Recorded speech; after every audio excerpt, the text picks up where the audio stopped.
Hello friends. चला, आजच्या व्हिडिओमध्ये सर्वांचं स्वागत करतो. सर्वप्रथम सर्वजण अभ्यास करतच असतील. अ, काल आपण दुसरा घटक सुरू केला होता, विसंगत पद.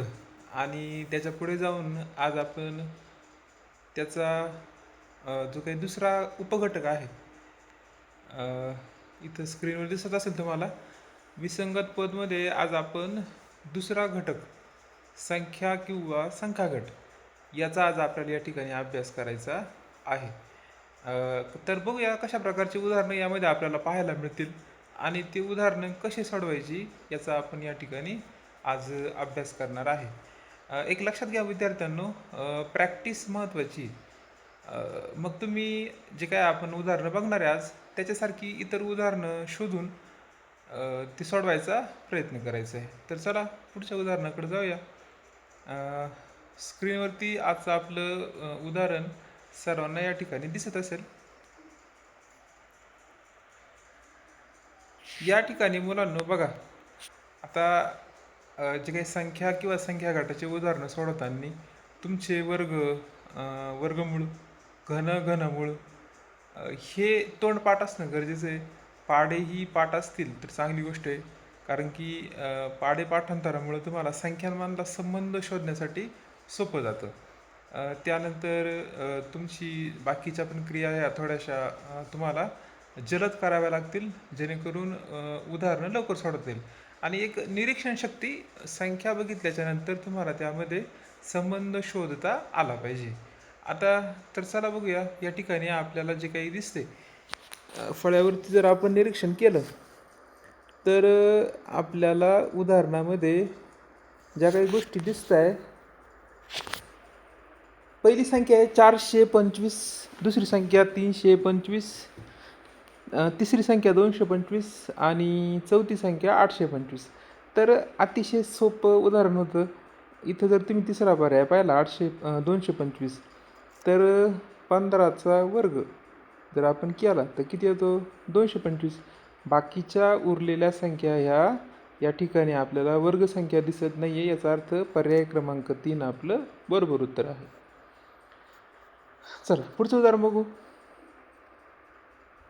स्क्रीनवरती तुमच्यासाठी दुसरं उदाहरण लावलेलं आहे. सर्वांनी आधी उदाहरणाचं निरीक्षण करून आपल्याला हे उदाहरणं सोडवण्याची एकच ट्रिक आहे की आपल्याला संख्यांमध्ये संबंध शोधता आला पाहिजे. प्रत्येक ठिकाणी काय बेरीज किंवा वजाबाकीच नसते. या ठिकाणी गुणाकार असू शकतो, भागाकार असू शकतो, वर्गसंख्या लपलेल्या असू शकतात, घनसंख्या लपलेल्या असू शकतात, किंवा संख्यांमध्ये इतरही संबंध असतो, तो आपल्याला शोधणं गरजेचं आहे. इथं वर जर बघितलं तर बेरीज किंवा वजाबाकी करून फायदा दिसत नाही आहे, कारण की सारखा फरक नाही आहे त्यांच्यामध्ये. परंतु एक जर मी काळजीपूर्वक बघितलं तर पहिल्या पायऱ्यामध्ये बघा बरं, हा जो काही एक आहे, या ठिकाणी आपल्याला हा जो काही एक दिसतोय, तर एकाचा तिसरा घात किती आहे? एकाचा तिसरा घात 1. दुसऱ्या पर्यायामध्ये, परंतु दुसऱ्या पर्यायामध्ये 4चा तिसरा घात काही 16 होत नाही, म्हणून आपण इथे थांबून घेऊ. तिसऱ्या पर्यायामध्ये 2चा जर घन केला, 2चा तिसरा घात जर केला, तर 2चा तिसरा घात किती आहे? 8. इथं बरोबर 8 येतोय. इथे जर 3चा तिसरा घात जर केला तर किती येतो? बरोबर 27 येतो. फक्त पर्याय क्रमांक 2 मध्ये जर बघितलं, 4चा वर्ग 16 आहे. बाकीच्या ठिकाणी तिसऱ्या घाताचा संबंध आहे आणि पर्याय क्रमांक 2 मध्ये घातांकांचा संबंध नसून वर्गसंख्या आहे, म्हणून पर्याय क्रमांक 2 हे काय आहे? विसंगत संख्यागट आहे. चला तर पुढच्या उदाहरणाकडे आपण जाऊया. उदाहरण क्रमांक जे आपलं पुढचं असेल, या ठिकाणी तुम्हाला स्क्रीनवरती उदाहरण दिसत आहे. तर मुलांनो, निरीक्षण क्षमता तुमची चांगली असणे या ठिकाणी महत्त्वाचं आहे, कारण की परीक्षेमध्ये कमी वेळेत तुम्हाला अशाच प्रकारची उदाहरणं सोडवायची आहे. बघा आता या स्क्रीनवरती तुम्हाला या उदाहरणामध्ये काय दिसतंय? संबंध 4 पर्याय आहे आणि 4 पर्यायांपैकी 3 पर्यायांमध्ये संबंध आहे आणि एक वेगळा आहे. तर पहिल्या याच्यात जर आपण बघितलं तर बघा बरं, 3 आणि 1, 3 1 3 दिसतं इथं बरोबर. या ठिकाणी 3 1 3. पहिल्या दोघांचा जर गुणाकार केला तर आपली 3 मिळालं. दुसऱ्या पर्यायात बघा बरं, 3 दुने 6, बरोबर इथं 6 दिसतोय. इथं याच्यात बघा बरं आता तिसऱ्या पर्यायात 5 1 5. चौथ्या पर्यायात इथे 4 दुने 8 होतात, परंतु इथं काय आला आहे 9 आला आहे. म्हणजे पर्याय क्रमांक 4 हा या ठिकाणी काय आहे, विसंगत आहे, वेगळा आहे. नेक्स्ट एक्झाम्पल बघूया. आता इथं संख्या जराशा आपल्याला मोठ्या मोठ्या संख्या दिलेल्या आहे आणि या संख्यांमध्ये वेगळा गट, वेगळी संख्या कोणती हे आपल्याला शोधून दाखवायचे. परंतु इथं जास्त कन्फ्यूज होण्याची किंवा गडबडून जाण्याची गरजच नाही आहे. इथं तुम्ही जर पाहिलं पर्याय क्रमांक 1 2 3 मध्ये इथे एकक स्थानी बघा बरं 3 आहे. म्हणजे ही काय आहे, विषम संख्या आहे, विषम. इथं पण बघा पर्याय क्रमांक 2 मध्ये एकक स्थानी 3 येतोय, म्हणजे ही सुद्धा विषम आहे. त्यानंतर पर्याय क्रमांक 3 मध्ये 5 आहे, म्हणजे ही सुद्धा विषम आहे. पर्याय क्रमांक 4 मध्ये हा जो काही 4 आहे समसंख्या आहे आणि ही समसंख्या असल्यामुळं हाच वेगळा पर्याय असेल, पर्याय क्रमांक 4. इथे या उदाहरणात काहीच विशेष नव्हतं. सम विषम हा संबंध तुम्हाला समजायला इथं महत्त्वाचं आहे. नेक्स्ट पुढचं उदाहरण बघूया. पुढच्या उदाहरणामध्ये आपल्याला स्क्रीनवरती एक सिरीज दिलेली आहे आणि त्या सिरीजमधला, त्या मालिकेमधला चुकीचा पर्याय कोणता हे आपल्याला ओळखून दाखवायचं आहे. तर बघा मुलांनो, चुकीचा पर्याय या ठिकाणी कोणता असेल. आता 243 576 936 213. बघा इथं बेरीज वजाबाकी किंवा गुणाकार भागाकार करण्यापेक्षा तुम्हाला एक क्रम दिसते बघा. पहिल्या इथं जर आपण पाहिलं तर 2 3 4 म्हणजे क्रमाने आहे संख्या. इथं 5 आहे, त्यानंतर 6 7 क्रमाने आहे. आणि शेवटचा जर बघितला आपण 1 2 3, बाकीच्या ठिकाणी काय आहे, क्रम आहे. परंतु 936 याच्यामध्ये आलेले जे काही अंक आहे हे क्रमाने नाही, म्हणून आपला पर्याय क्रमांक 3 बरोबर आहे. ठीक आहे, पुढचं उदाहरण बघूया. स्क्रीनवरती तुमच्यासाठी पुढचं उदाहरण बघा बरं.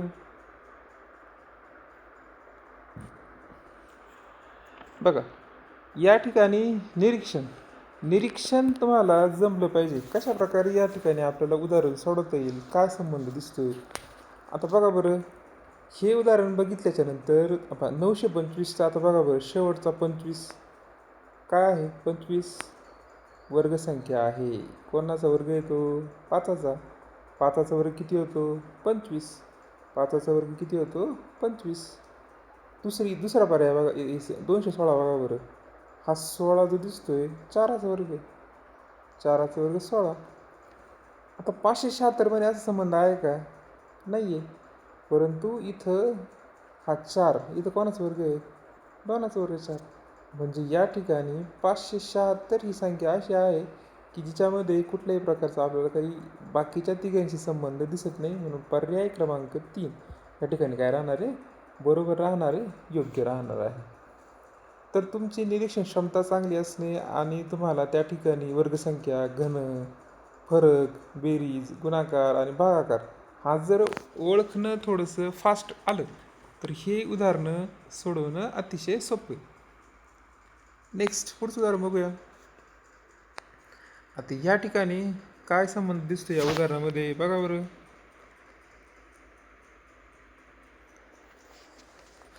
आपल्याला आता पहिल्या उदाहरणात 27 57, त्यानंतर 63 18 28 81 आणि 36 96 असं दिसतंय.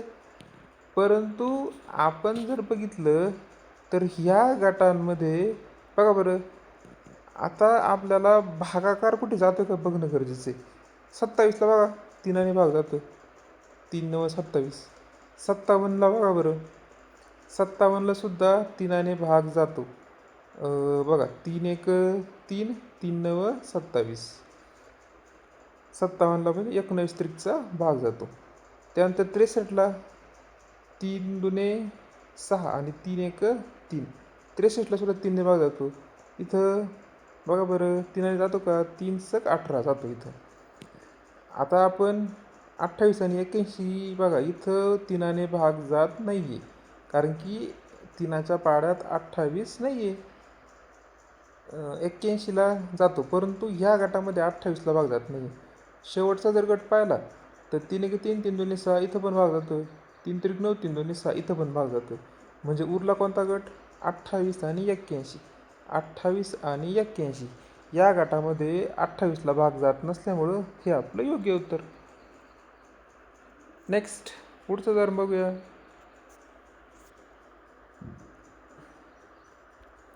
बघा, निरीक्षण करा.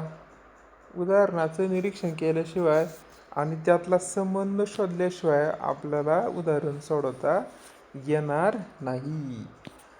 आता तुम्ही जर उदाहरण बघितलं आणि या ठिकाणी एखाद्या विद्यार्थ्याचे जर घनपाठ असतील तर तो लगेच सांगू शकतो की सर या ठिकाणी हा जो काही 216 आहे, हा 216 आहे, हा कोणाचा घन आहे? 6चा जर तिसरा घात केला तर किती येतो? 216. परंतु बाकीच्या संख्या या घनसंख्या नाही, फक्त 216 ही घनसंख्या आहे. 6चा घन 216 म्हणून इथे वेगळी संख्या कोणती आहे? 216 आहे. नेक्स्ट पुढचं उदाहरण बघूया. बघा बरं, आता हे उदाहरण कसं सोडवता येईल? इथं पाडे ज्याचे पाठ आहे, या उदाहरणामध्ये पाडे पाठ असणाऱ्या विद्यार्थ्याला हे उदाहरण लगेच सोडवता येईल. आता इथं तुम्ही जर बघितलं तर आपण यांचं गुणोत्तर काय येतं आहे ते काढून भाग देऊन पाहू. 98 112 कोणत्या पाड्यात आहे? 98 112 14चा पाडा पाठ आहे सगळ्यांचा. 14 7 98 आणि 14 8 112. 133 आणि 54 ही संख्या यांना कोणत्या पाड्यात भाग जात नाही आहे. आपण तिसऱ्या पर्यायाकडे जाऊ. 17ने भाग देऊ बरं. 17 7 119 आणि 17 8 136. 154ला कशाने भाग जातोय? 22 7 154 आणि 22 8 176. फक्त पर्याय क्रमांक 2 या ठिकाणी बाकीच्यांचा आपण भाग दिल्याच्या नंतर बाकीच्यांना ज्यावेळेस आपण भाग दिला तर बघा प्रत्येकाचं गुणोत्तर काय आलं? 708. पहिल्याचं पण 708, तिसऱ्या पर्यायाचं पण काय आलं? 708 आणि चौथ्या पर्यायाचं पण काय आलं? 708. परंतु पर्याय क्रमांक 2 याला कुठल्याही संख्येने भाग जात नाही आहे आणि म्हणून हा आपला विसंगत पर्याय किंवा वेगळा पर्याय या ठिकाणी आहे. चला बघूया नेक्स्ट एक्झाम्पल बघू. चला स्क्रीनवर सगळ्यांसाठी नेक्स्ट एक्झाम्पल या ठिकाणी लावलेलं आहे. बघा आता कसं सोडवता येईल, काय संबंध दिसतो याच्यामध्ये. तर बघा या ठिकाणी आपण काळजीपूर्वक निरीक्षण केलं तर एकक स्थानी सगळ्या ठिकाणी 1 1 येतोय. म्हणजे समविषमता आपण ठरवू शकत नाही. त्यानंतर या ठिकाणी वर्गसंख्या पण दिसत नाही आहे. परंतु आपण इथं एक लक्षात घ्या, भाग या ठिकाणी प्रत्येक संख्येला 3ने भाग जातो. बघा इथं आपण जर बघितलं 6921ला 3ने भाग जातो का? 3 दुने 6, 3 दुने 6, 3 त्रिक 9 आणि इथे जिऱ्याचा भाग जाईल. 3 7 21 म्हणजे इथं 32ने भाग जातो. 3 दुने 6, त्यानंतर 3 1 3 आणि 2 गुणिले 3 7 21 इथं पण जातं. परंतु 571ला 3ने भाग जात नाही. बघा 571ला 3ने भाग जात नाही. चौथ्या याच्यात बघून देऊ. 3 दुने 6, 3 दुने 6 एक उरला,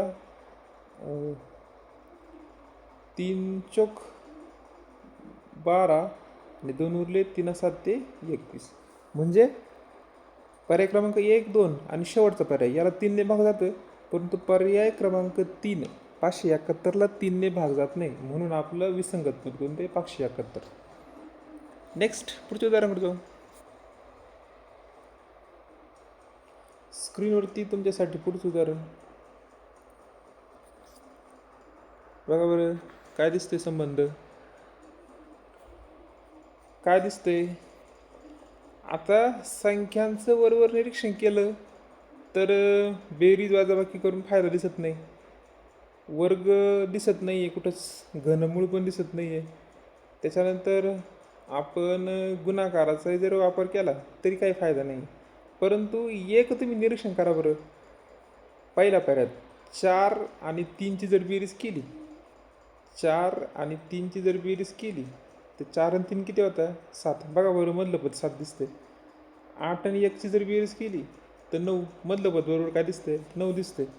2 आणि 5ची जर बेरीज केली तर 7. बरोबर मधलं पद काय? 7 आहे.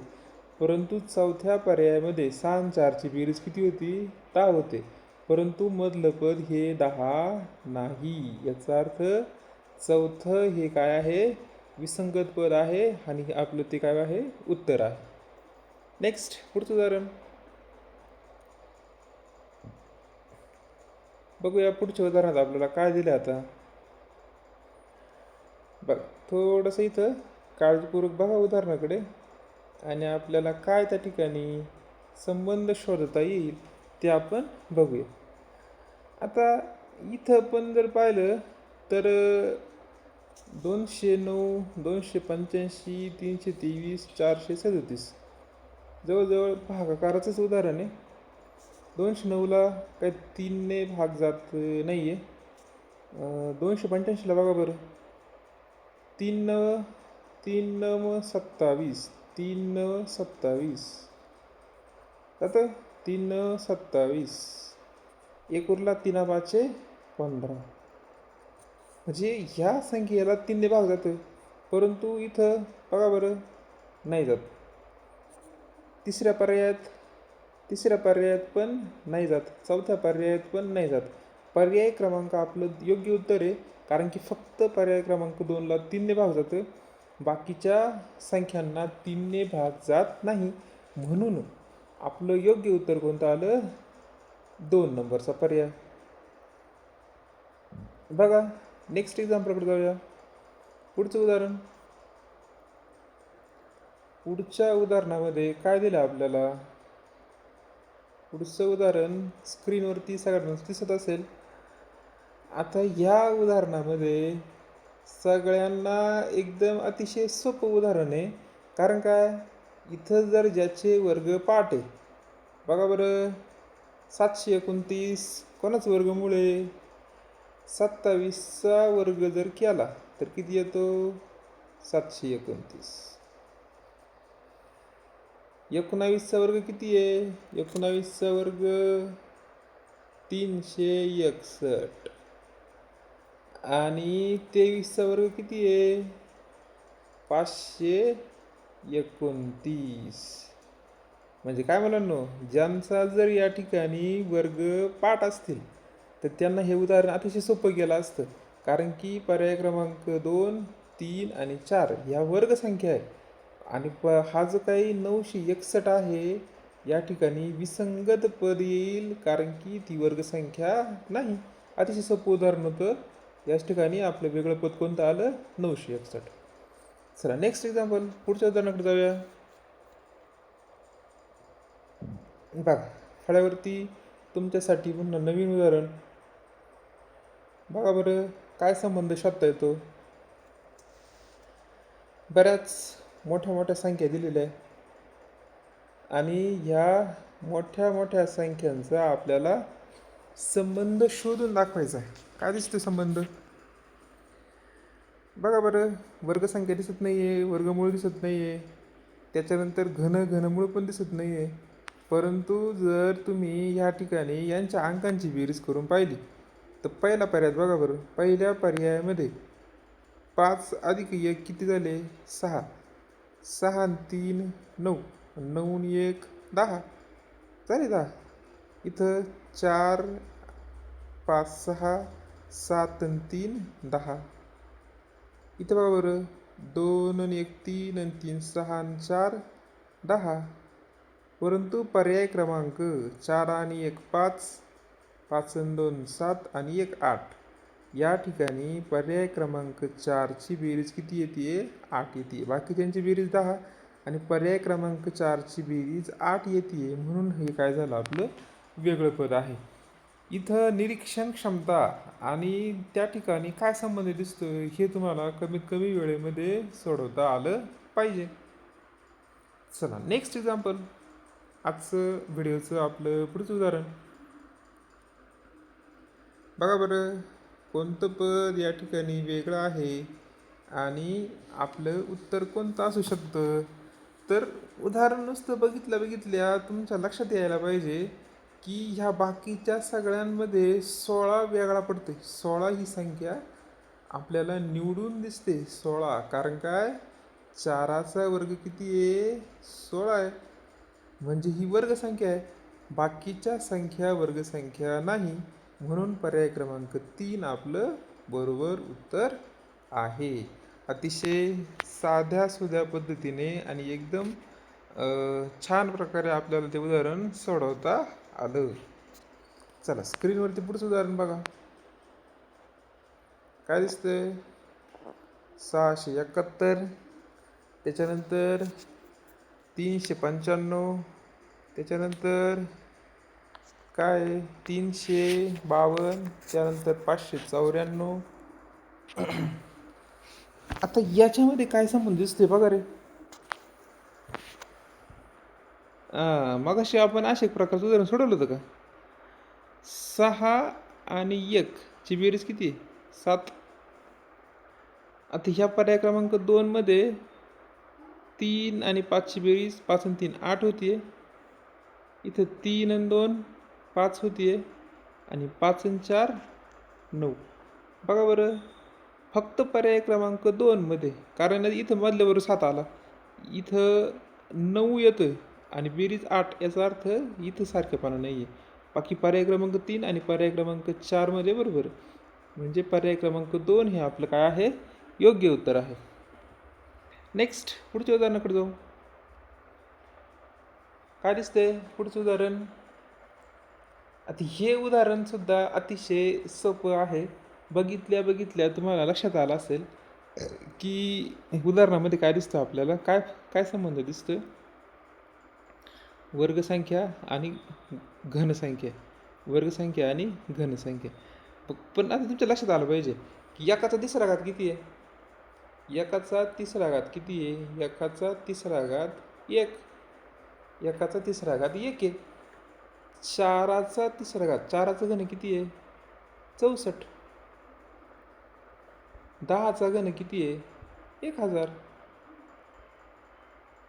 परंतु 100 ही संख्या वेगळी आहे, कारण 10चा वर्ग 100 होतो.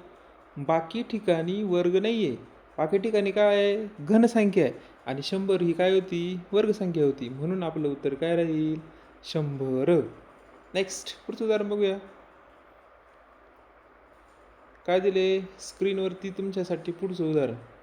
आता याच्यामध्ये काय संबंध आहे बघा बरं. 71, 61, 51, 41. आता या ठिकाणी आपल्याला एक संबंध लक्षात ठेवायचा आहे, मूळ संख्यांचा.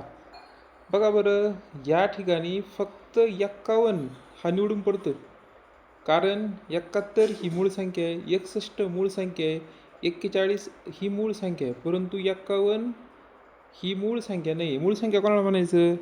ह्या मूळ संख्यांना 1 किंवा तीच संख्या यानेच भाग जातो, बाकी इतर संख्यांनी भाग जात नाही. 71ला फक्त एक तर 71ने भाग जाईल किंवा 1ने भाग जाईल. इतर संख्येने भाग जातो का? नाही. 61 पण तशीच आहे आणि 41 पण तशीच आहे. म्हणून या 3 मूळ संख्या मात्र 51ला इतर संख्यांनी भाग जातो, म्हणून 51 मूळ संख्या नाही आहे आणि आपलं उत्तर पण काय राहील? 51. नेक्स्ट जाऊया पुढच्या उदाहरणाकडे. बघा बरं, स्क्रीनवरती तुमच्यासाठी एक नवीन उदाहरण आणि हे सोडवायचं आहे आपल्याला. कशा प्रकारे सोडवता येईल बघा बरं. कशा प्रकारे सोडवता येईल? 0 आलाय, इथं 480, इथं पण 580. पर्याय क्रमांक 3च वेगळा दिसतोय. शून्य आला याचा अर्थ याला 5ने किंवा 10ने भाग जाईल. 10ने पण जाईल. जातं का बघा बरं. 10 चोक 40, 7 उरले, 10 साते 70 म्हणजे याला 10ने भाग जातो. इथं पर्याय क्रमांक 2ला बघा बरं 10ने भाग जातो का. 10 चोक 40 आणि 10 88 याला पण 10ने भाग जातो. पर्याय क्रमांक 4मध्ये 10 पाचे 50 आणि 10 आठे 80 याला पण जातो. परंतु पर्याय क्रमांक 3 याला 10ने भाग जाणार नाही आणि हेच आपलं काय राहील, विसंगत पद. नेक्स्ट पुढचं उदाहरण. चला स्क्रीनवरती आजचं आपलं हे शेवटचं उदाहरण. आणि शेवटचं उदाहरण सोपं, एकदम सोपं उदाहरण. कारण या ठिकाणी तुम्ही बघा बरं काय संबंध दिसतो. 125, 27, 64 आणि 144 ओळखीच्या संख्या दिसत्या. ओळखीच्या संख्या दिसत्या आहे. कारण काय, 5चा तिसरा घात किती होतो 125. 3चा तिसरा घात किती होतो 3 त्रिक 9, 9 त्रिक 27. त्यानंतर 4चा तिसरा घात 4 चोक 16, 16 चोक 64. मात्र 144 ही घन संख्या नाही आहे. 12चा वर्ग 144 होतो. म्हणजे 144 हा या ठिकाणी काय आहे, वेगळा ऑप्शन आहे. या ठिकाणी तो आपला विसंगत पद म्हणून आपल्याला ओळखायला येतं. तर ठीक आहे, हा होता आजचा आपला तास. आणि याच्यामध्ये अतिशय चांगल्या पद्धतीने आपण सर्व उदाहरणांचा अभ्यास केला आहे. तर आजचा घटक विसंगत संख्या किंवा विसंगत संख्या गट. रोज आपण एक एक घटक पूर्ण करणार आहे, परंतु सोबत तुम्हालाही अभ्यास करावा लागेल. आणि अभ्यास केल्याशिवाय ही परीक्षा पास होणं शक्य नाही आहे. कारण बरेच मुलं या परीक्षेसाठी बसणार आहे आणि सर्वजण पूर्ण ताकदीने आपलं 100% परीक्षेसाठी देणार आहे. तर तुमच्यासाठी पण ही एक चांगली संधी आहे. इयत्ता 8वीमध्ये असणाऱ्या विद्यार्थ्यांसाठी हा एक सुवर्ण संधी, गोल्डन चान्स आहे. आपलं पुढचं शिक्षणासाठी पण आपल्याला हातभार लागतो. आईवडिलांना पण शिष्यवृत्ती जर आपल्याला मिळाली तर हातभार लागेल. आणि गावामध्ये पण आपल्याला आपल्या शाळेचं आणि आपलंसुद्धा नावलौकिक वाढीला लागेल. त्यासाठी सगळ्यांनी जिद्द मनाला काय करायची आहे, मनाला समजवायचं आहे की ही परीक्षा मला पास व्हायची आहे. किंबहुना मी पास हा शब्द म्हणणार नाही, यामध्ये मला काय करायचं आहे, ही शिष्यवृत्ती मला मिळवायची. असं सगळ्यांनी मनाशी काय करा, खुणगाठ बांधा.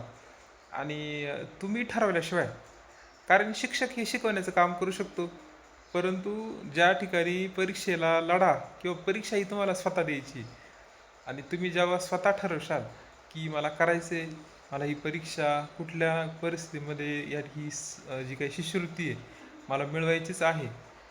बघा बरं, 48,000 रुपयाची शिष्यवृत्ती आहे. आजपर्यंत बऱ्याच विद्यार्थ्यांनी मिळवलेली आहे, परंतु अभ्यासाच्या जोरावरती. अभ्यास केला तरच मिळेल. तर ठीक आहे, आजच्या व्हिडिओमध्ये एवढंच. उद्या पुन्हा भेटू. नवीन टॉपिक, नवीन घटक आणि नवीन उमेदीने. अपेक्षा करतो सर्वजण अभ्यास करत असतील. तर आजच्या व्हिडिओमध्ये एवढंच. सर्वांना बाय.